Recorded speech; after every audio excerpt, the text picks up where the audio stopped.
Rama Rama Hare Hare. One more last time. Hare Krishna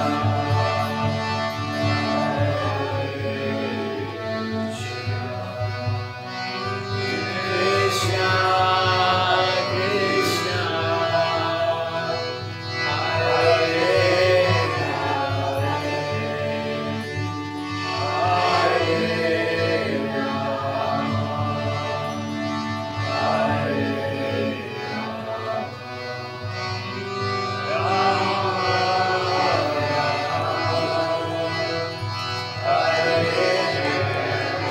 one more last time together.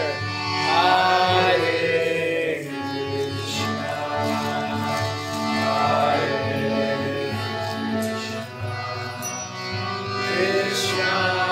Hare Krishna, Krishna,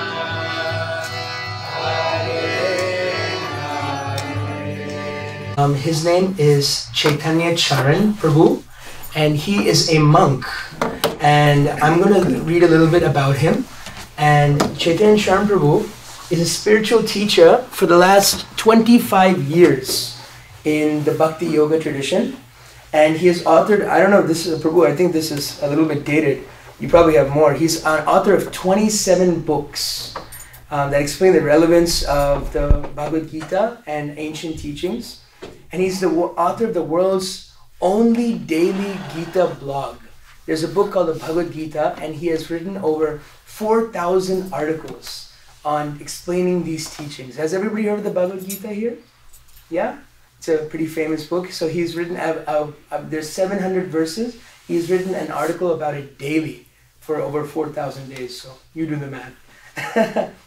He's been invited speaker at TEDx, UNESCO, Intel, Google, Microsoft, Harvard, Yale, MIT, the list goes on. And today he'll be speaking about lessons from the Golden Monk. Who is the Golden Monk? What are his lessons? And how and what can we learn about him? And we're very excited to have you today, Prabhu. And let's give him a big round of applause.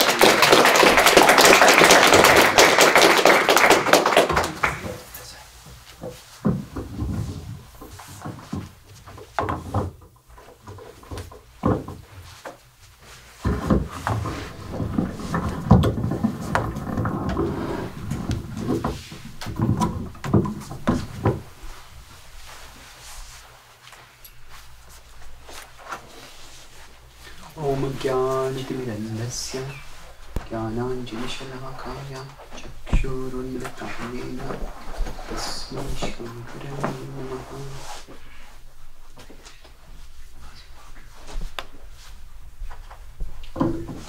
Thank you very much for being here today. I'm also grateful to be here. And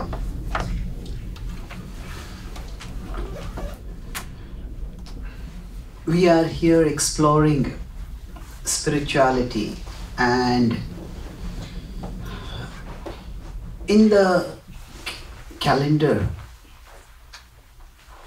at one level, every day is just another day. From a cosmological perspective, by the movement of the celestial bodies, a new day comes. But from a spiritual perspective, there are some days which are special. So while the calendar itself is just moving cyclically, it's cyclic. Things keep changing. For us, morning, afternoon, evening, night, and next day morning again, it goes on. But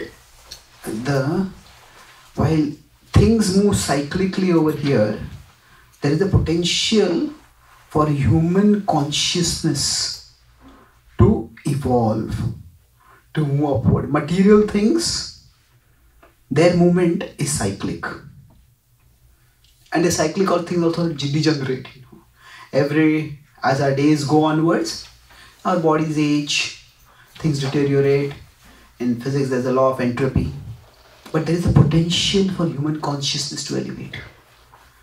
And there are special dates within the calendar when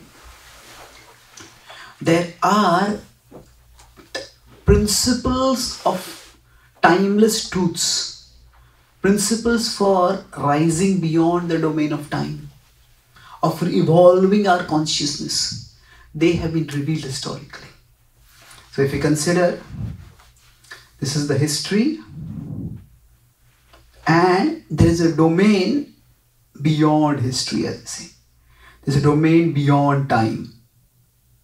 This is the place where there is peace, there is serenity, there's a higher reality. I'm just giving a spiritual perspective to what we're going to discuss today. So there are some phases in human history when the trans-historical becomes historical. That which is beyond history manifests within history. And through this, we get a glimpse of some higher reality. And so next week, or this coming weekend, is one such day when a great saint who is considered an avatar, that is Sri Chaitanya, he appeared. So he is called as the golden monk. He had a golden complexion and he was a monk. So Sri Chaitanya appeared in 1486 and he was there for about 48 years, 1534. And during that short life of 48 years, he demonstrated extraordinarily high level of spiritual experiences. And he created a legacy of a current of love that started from the place where he appeared in India and has spread all over the world. So we here as Bhakti Yoga practitioners come in the tradition of Sri Chaitanya. So today I'll talk about something about this golden monk and his teachings. I'll talk about this in three broad parts. First is the basic core teaching. What does he teach? And then we'll talk about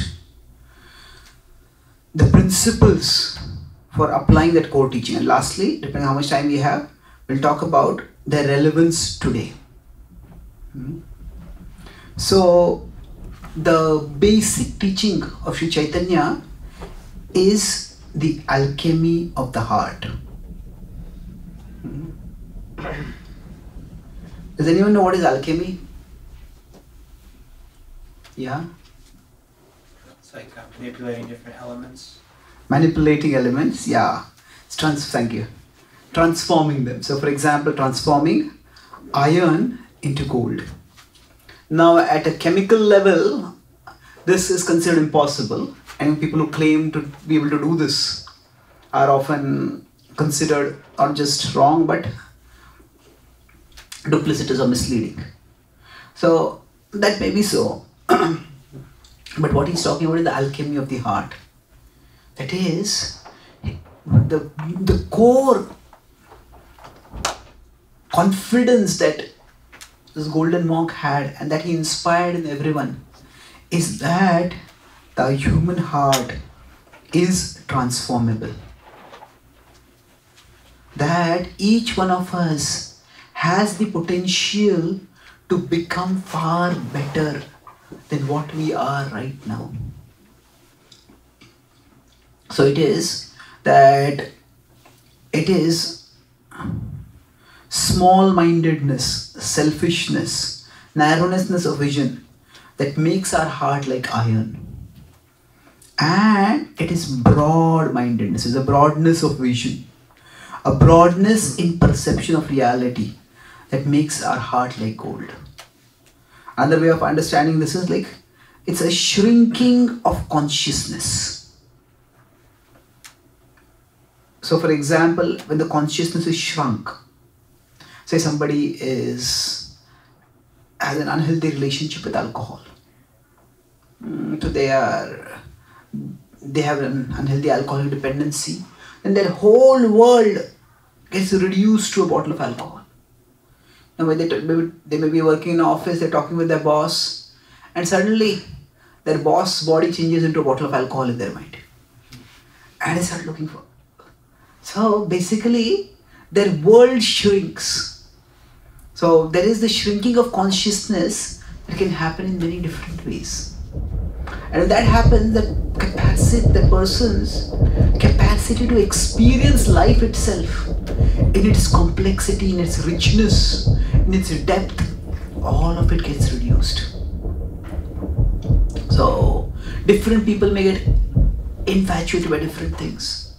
Nowadays there's increasing concern about, say, social media addiction. Now we all need social media for functioning in the world. But at the same time, there is this, all of you know what this is, isn't it? What is it? Fear of missing out. Fear of missing out. That's why we are constantly on our phones. Now, okay, is there an update here, is there an update there? But the irony is that in the fear of missing out something in the digital world, what is happening is we are missing out things in the physical world. We may be talking with someone, maybe they're talking something meaningful. And we could have a deep connection if we are hearing attentively and connecting with them. But caught in the phone. Oh, what is that message? What is that message? And then we miss out on the chance for deep connections.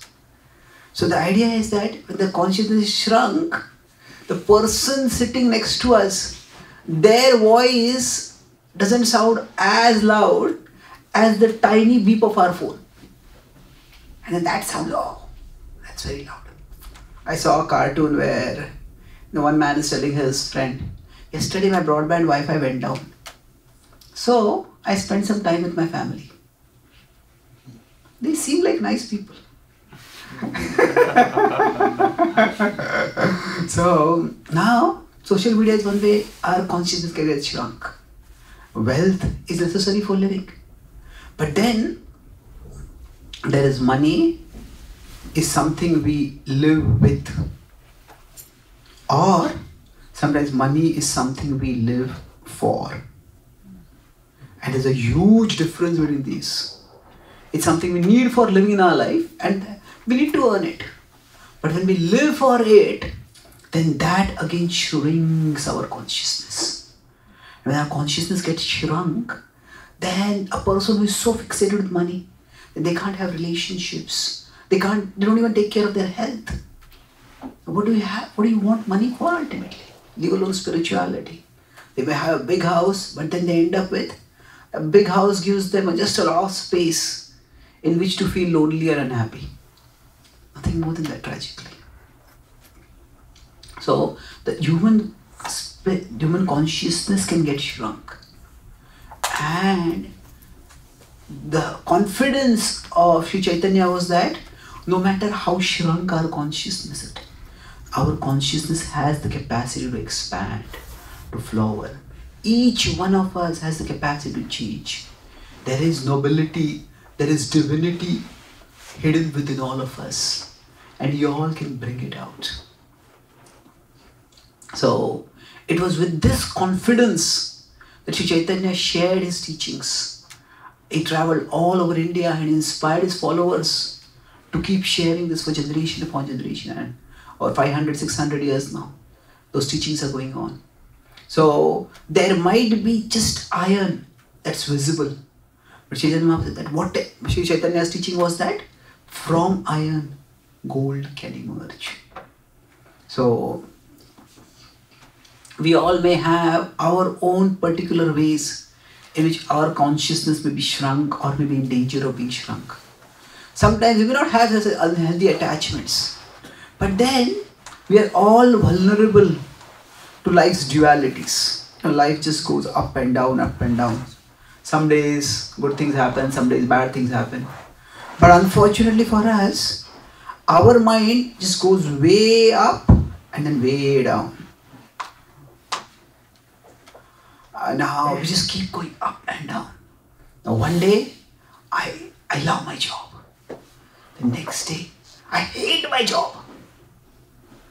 Why did I even take this job? Why did I even choose this career? One day, if you're in a relationship, oh, you're such a wonderful person. I can't live without you. And next day, what kind of person are you? I can't live with you.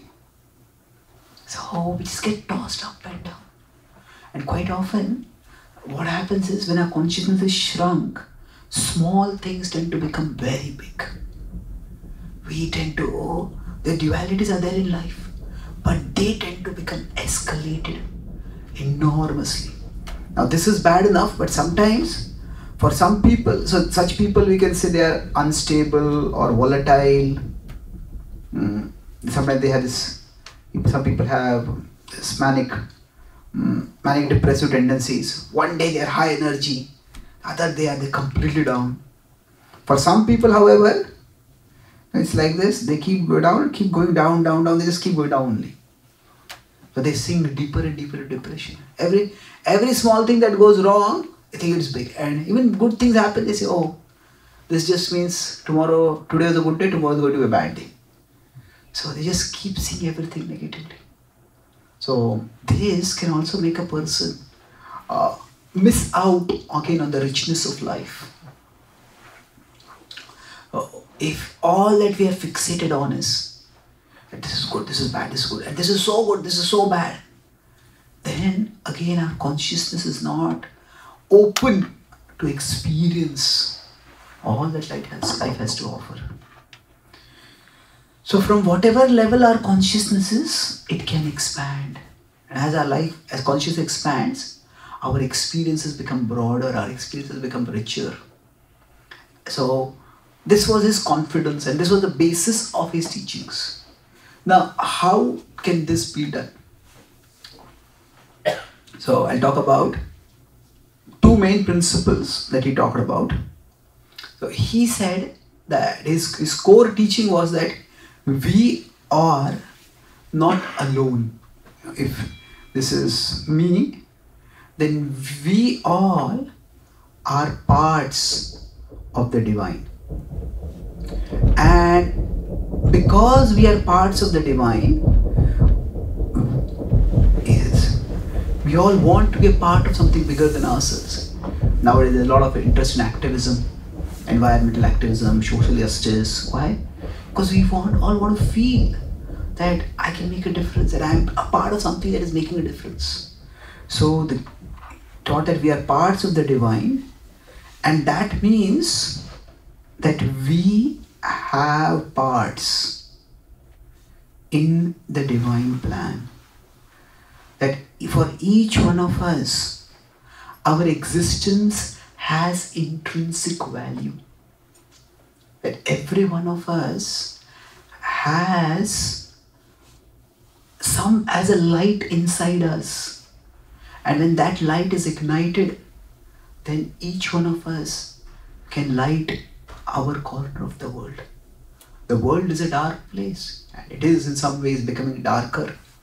But that doesn't mean that we have to remain a part of the darkness. We can light the divinity within us, and then we can share that divine light with others.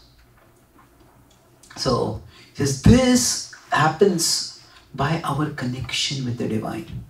So, he taught about Kirtaniya Sadahari. That is, he says our life is meant for connecting with the divine and acting in a way that brings light, brings glory. So he said that when we are parts of the divine, what does this mean? There are two distinct things. There is connection, that each one of us can connect with this reality within us. So what we did a kirtan right now, that is a way for us to connect. But then after that, there is contribution. Wherever we are, we all can make contribution. So through spiritual practices like kirtan, when we are connected, we may feel good when we do this. But over a period of time, this is not just an activity that makes me feel good. It's an activity that actually brings me in the presence of some reality far bigger than myself.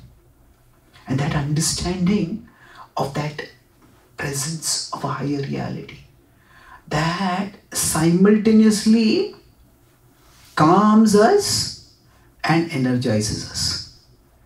Normally we think these two are opposite. If I'm calm, then I'm not energetic. If I'm energetic, then I can't be calm. But there's a calm energy that comes. Why calm energy? Because we understand the calmness comes because there is a higher reality and there is an organizing principle of the universe. And the energy comes because we understand that I have a part. So let me play my part. So now with this mood, when we start working, wherever we are, in whichever vocation we may be in, the contribution that we can do, it becomes multiplied. So this idea of connecting with the divine and contributing in a mood of service to the divine.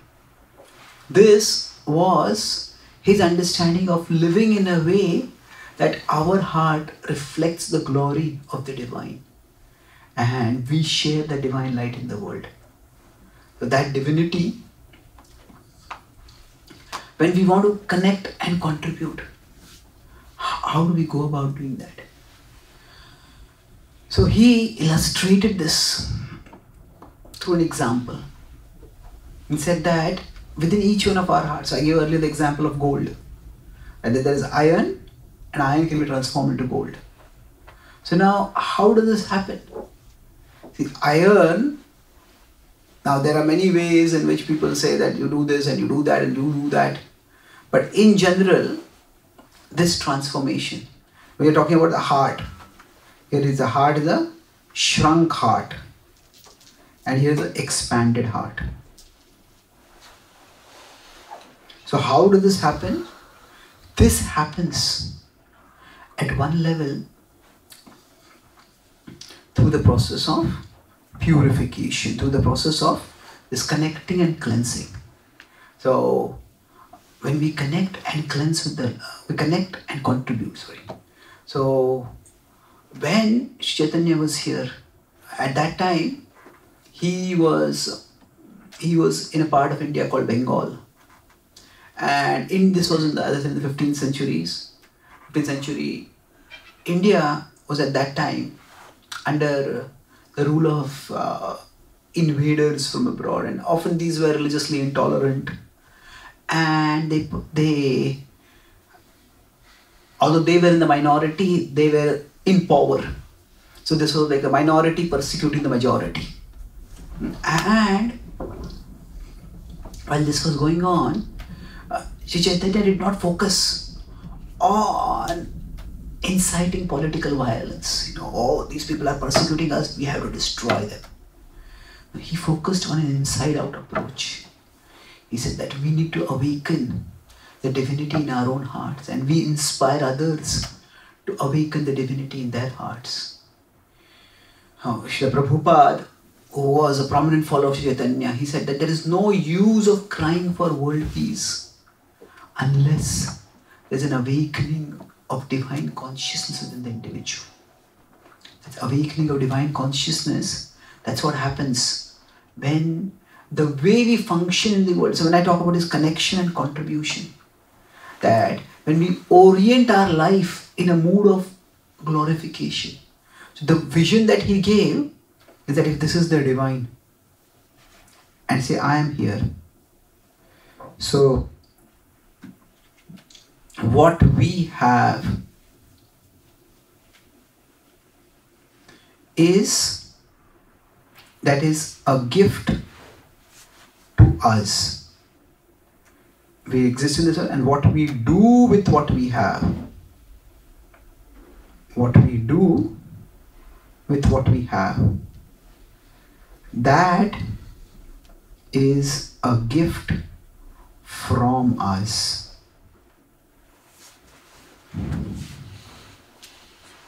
What we have is a gift to us. And this is the gift that we have.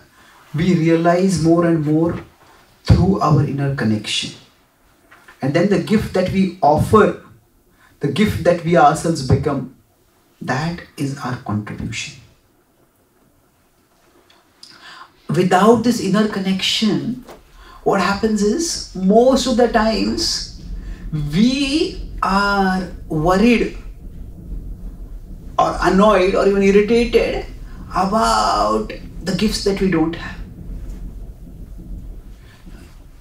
Jealousy makes us very good at counting blessings. But jealousy makes us very good at counting the blessings of others. Oh, this person has this person has that, this person has that. It makes us very good at counting the blessings of others and discounting the blessings that we have. Oh, maybe I'm not as smart as that person, I don't look as good as that person, I don't have as many friends as that person, I don't have as many followers on Insta or TikTok or whatever as that many people as that person. We're always this. Once we develop this inner connection, we start developing intrinsic self-worth. Without the inner connection, our self-worth is very extrinsic. How much is the world validating me? And the world doesn't validate us, then we start devaluing our own gifts. We start neglecting what we have. Let's suppose after this program, there is some food. Well, don't suppose, food is there. But suppose there is some special menu over here, in which every one of you, in your plates, there's going to be a different delicacy. Everybody has a delicacy, but everybody has a different delicacy. So, I have a delicacy in my plate, but instead of relishing the delicacy in my plate, I'm looking at what is in his plate. I'm looking at what is in her plate. I'm looking at what is in his plate and what is in her plate. Now, the delicacy in my plate will start tasting like sawdust. Although it will be delicious. Why? Because I'm looking everywhere else. So what he taught is that when we connect with the Lord, that we understand that I am where I am meant to be. I have been given what I need. Is there any way I can improve? Of course. Is there things in which I can do more? Of course. But what I have my gifts. And we start looking inward to try to understand our gifts, to value our gifts. So this connection with the divine helps us to improve our own relationship with ourselves.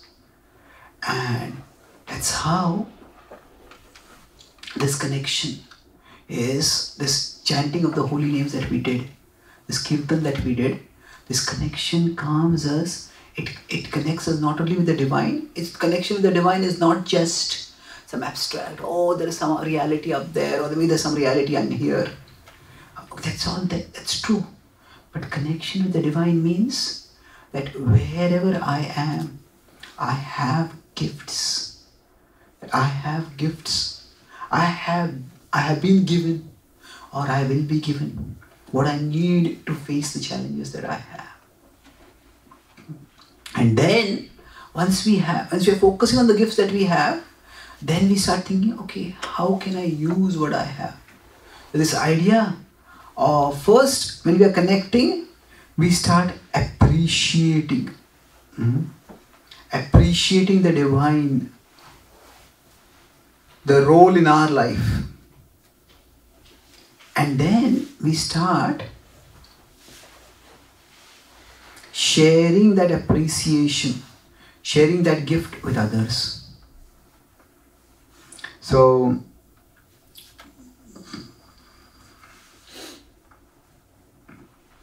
often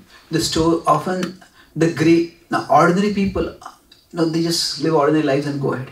Extraordinary people, they do extraordinary things. But the characteristics of saints is not just that they do extraordinary things, but they inspire others to do extraordinary things. So the legacy of Sri Chaitanya is seen through one of his most prominent followers, Srila Prabhupada. He is the saint. Do we have Sri Chaitanya's picture over here anywhere? No. Okay. Maybe I'll show it at the end. But anyway, so Srila Swami Prabhupada was a person who came to America. And he demonstrated this principle of connection and contribution. He was born and brought up in India. At the age of 69, he decided to come to America to share the gift of spiritual wisdom. And when he came to America, he had practically nothing. He had no money, he had no followers, he had no institutional support, and he was already elderly. The only material resource he had was his own body. And that body collapsed under 2 devastating heart attacks during his ship journey. Somehow he survived those. And when he came here to the coast of America, he composed a prayer, a song, sharing. Actually, he was not sharing, he was just expressing his heart to his Lord. Fortunately, that was written down and we have access to that. So, now normally, if somebody is alone, somebody has been sick, and he was in a cargo ship, so there was no doctor, no medical support. The first thought will be for such a person, if I get on shore, where's the hospital? I'll go to the hospital. Will the doctor treat me? And what is the diagnosis? But his thought was simply, he said, my dear Lord, you have some plan for my life. So, you must have some plan. Please guide me about what your plan is. So he knew there's a reality that he's alone, his body is vulnerable, he is in a foreign territory.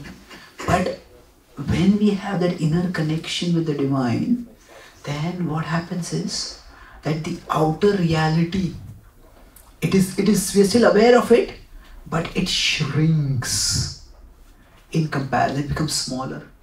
For him, the bigger reality was his connection with the divine. And then, with that connection, he said, you must have some plan for my life. You please guide me. You please orchestrate me. You please, Lord, use me the way you want. So his mood was, I just want to serve. I just want to contribute. When we don't have this inner connection, then we are always worried, if I do something, will people appreciate it or not? Will people praise me or not? But when we have that inner connection, then we can actually act with confidence, doing our part. And he did this, and what happened by that was a miracle. He came to America in 1965, and in the last 12 years of his life, he wrote over 70 books, he built over 108 centers of spiritual culture and cultivation. He traveled around the world 14 times sharing spiritual wisdom. He inspired over 1 million people to bring more spirituality in their lives. And this contribution that he made, and he would say that it's not that I am anyone special. I just had the desire to serve, desire to contribute. And then I was engaged, I was used. And the specifics of each individual and individualized trajectory vary. But wherever we are in our life, these dual principles of connection and contribution. We connect internally and we contribute externally. If we do that, then we can transform our heart. Our heart can change from its shrunk state, which is like iron, and can expand to the level where it becomes like gold. It shines with divine effulgence, and that light illumines not only our inner world, but also our outer world. So I'll summarize what I discussed today. I talked about four main points. First, I talked about how, when we consider time, there is at a scientific level, it's just all the same. Every day is just movement of celestial objects. But from a spiritual perspective, there are some special times where where timeless principles or divine, where there's a divine descent from the spiritual level to this level, material level. From a higher level to this level, there's a descent. And this is where something extraordinary is manifested, something special is manifested. So one such phase is coming in this weekend. That is a time when it is the anniversary of the appearance, the birthday of this golden monk. So his teachings, the teaching that I talked about was that the heart is transformable. The heart can undergo alchemy. That our heart, we all can be internally enriched. No matter, so when our consciousness is shrunk, say somebody is alcoholic, then what happens is they're always impoverished. When will I get the bottle? When will I get the bottle? When will I get this? So from wherever we are, our consciousness, it's shrunk, it's tiny, but from there it can expand. We can think about bigger realities. And how can this journey happen? Discuss that this happens by re-envisioning our life. So we said that we are parts of the divine, and therefore we have parts. Our existence has intrinsic value. And these parts, how do we find those parts? On one side, there's a connection that comes through our spiritual practices. Spiritual practice like mantra chanting that we do. And then with that connection, we try to make a contribution. We act in the outer world in a mood of service. And by this, the world's dualities, the world's ups and downs, they don't affect us so much. And in this way, from wherever we are, the divine light, it illumines us internally, and through us, it illumines us externally, the world around us externally. We all can make a positive difference in our lives and the lives of those around us. So this, the human heart, it is incredibly resilient. So the world can hurt us, people can hurt us, we can hurt ourselves. But greater than the world's power to hurt is the divine power to heal. And that power, if we access, it is that power that Sri Chaitanya has come to give. The world's power to hurt. We may all have been afflicted by this, but greater than that is the divine power to heal. It is that power, if we access, then each one of us can not only become healthy and whole in our spiritual life, but we can help others become healthy and whole too. Thank you very much.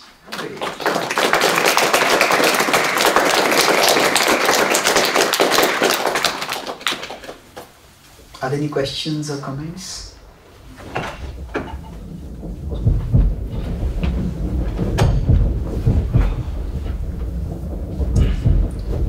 Yes, please. Hi, Krishna. Thank you for the wonderful class. Could you talk about maybe the divine power to heal in our spiritual practices and how our spiritual practices have that healing capacity? Okay, so how do our spiritual practices have a healing capacity? The nature of life is that we will all be hurt. So if you consider this is my consciousness and say this is a hurt in my consciousness. Now from here things can go in two different directions. One is that if my consciousness becomes shrunk, then it's like that hurt fills my consciousness. That means, like say somebody hurt me, somebody betrayed me, and that same thought keeps replaying in my consciousness again and again and again and again. Then what happens? I just become filled with so much bitterness, so much resentfulness, so much hate. And then here, this is a state when we start living in pain. Life itself becomes a pain. This is when our consciousness is shrunk. So this is one possibility. That when we are hurt, our consciousness shrinks. And then that hurt is all that we are experiencing in our life. But thankfully there's another trajectory that is possible. The other is our consciousness expands. When that consciousness expands, that same hurt that is there, it starts becoming tiny. So that the hurt is still there, but at this stage, we live with pain. That pain is there, that memory is there, but we are not living in pain. So what spiritual practices do is that they expand our consciousness. They remind us that, yes, we may have been hurt, but that is just one chapter in our life. Our life is a large book, and there is a divine author for that book. There is a divine plan being enacted through the book of our life. So this is one chapter. I don't have to make this my entire life story. So we get a bigger picture, a bigger perspective. And the hurt is still there. It's not that it will immediately go away. There, but it doesn't hurt us so much because we're seeing our life from a bigger perspective. So spiritual practices expand our consciousness, and that's how the life's hurts start becoming smaller. Yes, please. What can we do if we're doing the mantra meditation, we feel the connection, but we're struggling to make the contribution? How can we take steps to make a contribution? Yes, so how can we, so if we are feeling the connection, but we are struggling to make the contribution. So the key with respect to contribution is that if I am here, it's not that I need to jump here. So many times we think, oh, what I am doing is nothing right now.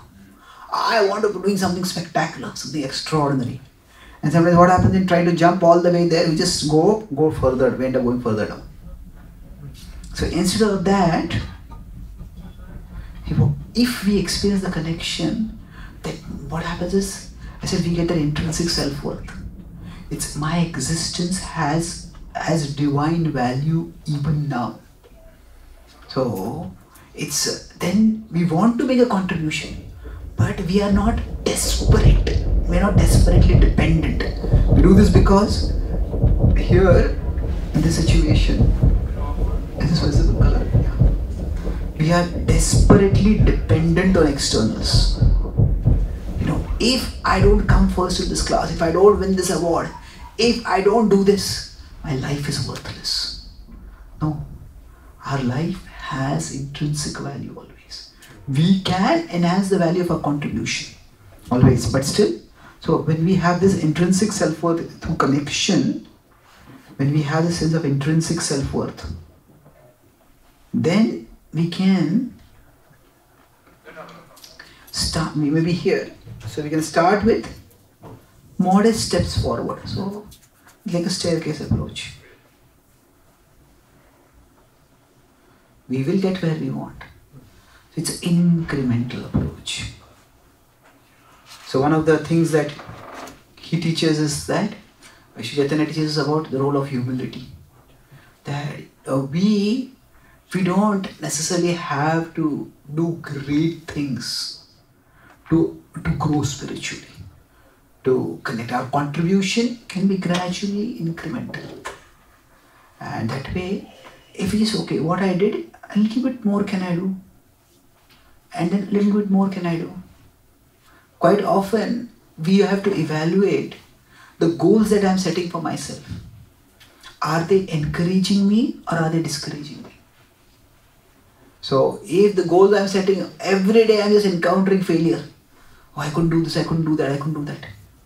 Then maybe those are not the best goals for us to set. Maybe right now I have to set more moderate goals. And when we achieve those goals, then we can keep moving forward. And over a period of time, we can set bigger goals also. Okay. Thank you. Any other questions? I wanted to mention about the intrinsic value. In a society like this one, where we live in New York City, for example, in many instances, humans here are seen as an object of, exploitation. What can I get from you? what amount of or percentage of productivity can I actually squeeze out of you, and can you produce X, Y, and Z achievements that they all end up being of the material sort, in order for anyone to say, oh, there's a value on you. You are worth, you know, this much in society. And if you don't, therefore, it's like, okay, let's put you somewhere around here so that we can figure out what we can get from you somewhere down the line and make some productivity out of you as a space occupying element. So the way that you explain it is like fabulous. Yeah, I wish everybody would have that vision here in New York City and not be so, you know. It's true. It's unfortunately, see, as society, there's nothing wrong intrinsically with material progress, technological advancement. The problem is not with technology or progress. It is with the worldview that often comes as a baggage with it. It doesn't have to be intrinsic, but that worldview basically, it reduces humans are basically reduced to producing and consuming machines. Or you can say units. Well, hence the expression, the human resources. Yeah, that's a good way of putting it. Yeah, human resources. Yeah, it doesn't have to be a denigrating thing, but it can be. Good observation. So when we are reduced to producing and consuming machines, then it's just a next step forward. Okay, this machine is not producing. Why should I keep it? But the world may do that to us, but we don't have to do it to ourselves. And that's why I say we will have our net worth. And as a functional aspect, our net worth matters. But our net worth is not equal to our self-worth. Yes. That's why we need, see, the world will have its influence. We're going to live in this world. So the world will have its influence on us. What we need is some kind of shield around us, some kind of buffer that will ensure that the world's influence doesn't diminish or destroy our sense of self. This shield is what comes by our connection. So through our spiritual practice, we come into places like this and connecting with our own spirituality, we get this shield. Of course, the shield is not unbreakable; it can be broken. That's why we need to restore that shield repeatedly. But the world will inevitably devalue us. Even if right now the world is valuing us a lot, but it's not going to last. That's why our self-worth cannot be based on the world's valuation. We cannot have this. It's not based on the world's valuation, and for that we need a solid, regular spiritual connection. Thank you. So, a last comment or question or reflection? Okay. So thank you very much for your participation. Krishna. A big round of applause.